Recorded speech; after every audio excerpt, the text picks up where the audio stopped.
পদ্মার ভাঙন নদী তীরের মানুষের কাছে শুধু একটি শব্দ নয়, বছরের পর বছর বয়ে চলা এক দুঃস্বপ্ন। বর্ষার শুরুতেই সেই দুঃস্বপ্ন আবারও ফিরে এসেছে মুন্সিগঞ্জের লৌহজঙে। নদী গিলে নিচ্ছে তীর, বাড়ছে বসতভিটা হারানোর শঙ্কা। প্রতিদিনই আতঙ্ক নিয়ে দিন কাটছে নদী পাড়ের মানুষের। স্থানীয়দের অভিযোগ, প্রশাসনের নির্দেশনা উপেক্ষা করে নদীর তীর ঘেঁষে অবৈধ বাল্কহেড চলাচল করায় ভাঙনের ঝুঁকি আরও বেড়েছে। আমরা না থাকতে পারতেছি না, আমরা বাড়ি গেলে কই যাবো, ঘর গেলে কই যাবো, নদীর পর আমাদের কিছুই নাই।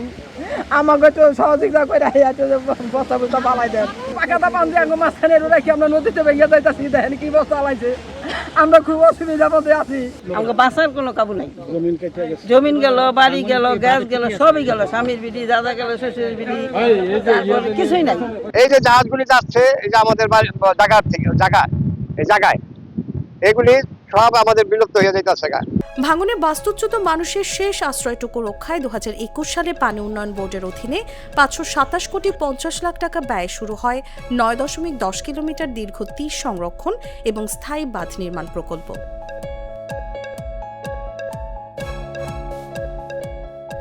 প্রকল্পের নির্ধারিত সময় ছিল 2025 সালের সেপ্টেম্বরে, পরে মেয়াদ বাড়ানো হয় 2026 সালের জুন পর্যন্ত।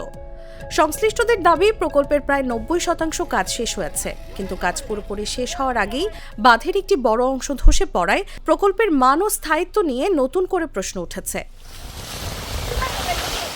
স্থানীয়দের অভিযোগ, ঠিকাদারি প্রতিষ্ঠানের গাফিলতি এবং প্রকৌশলগত মানদণ্ড যথাযথভাবে অনুসরণ না করায় এই ভাঙনের সৃষ্টি হয়েছে।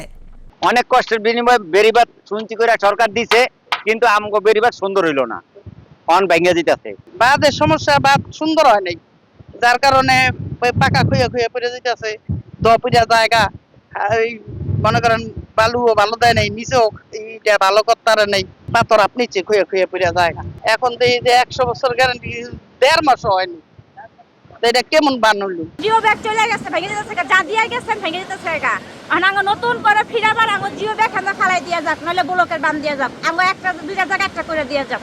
জিএ ব্যাগ এইসব ফালাইছে, ফালানোর পর মনে করেন যে পাথর ফালায় বিছিয়ে দিয়ে গেছে। মাত্র 2 মাস হয়েছে কাজ, এই কাজের জায়গা ভেঙে যেতেছে।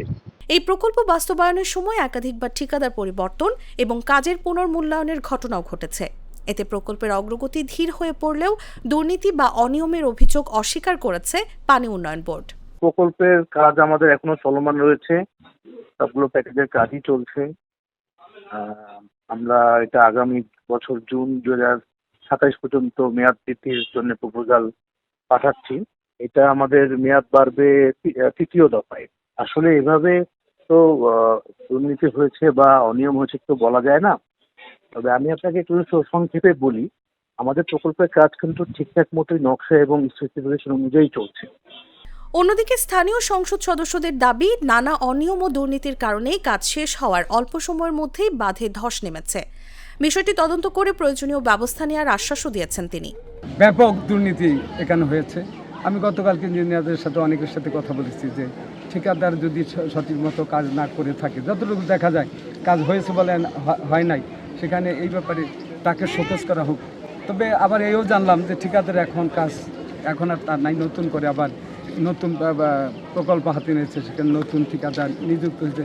আমরা পরবর্তী পর্যায়ে দেখব যে আগামী যারা কাজগুলো নেবে সেই কাজগুলো যেন সুন্দর মতো এবং সঠিক মতো করতে পারে, সে ব্যাপারে আমি ব্যক্তিগতভাবে আমি এলাকার সংসদ সদস্য হিসাবে সেটা তদারকি করব। গেল 12 জুলাই লৌহজং উপজেলার গাউদিয়া এলাকায় হঠাৎ প্রায় 30 মিটার স্থায়ী বাঁধ ও কংক্রিট ব্লক পদ্মার গর্ভে বিলীন হয়ে যায়। স্থানীয়দের দাবি, এর মাত্র 1.5 মাস আগেই ঈদের ছুটির আগে তড়িঘড়ি করে ওই অংশের নির্মাণ কাজ শেষ করে ঠিকাদারি প্রতিষ্ঠান। এখন প্রশ্ন হলো, কোটি কোটি টাকার এই প্রকল্প কি সত্যি পদ্মাপাড়ের মানুষকে রক্ষা করবে, নাকি নদীর স্রোতেই ভেসে যাবে সব আশ্বাস? নিউজ ডেস্ক, জাগো নিউজ।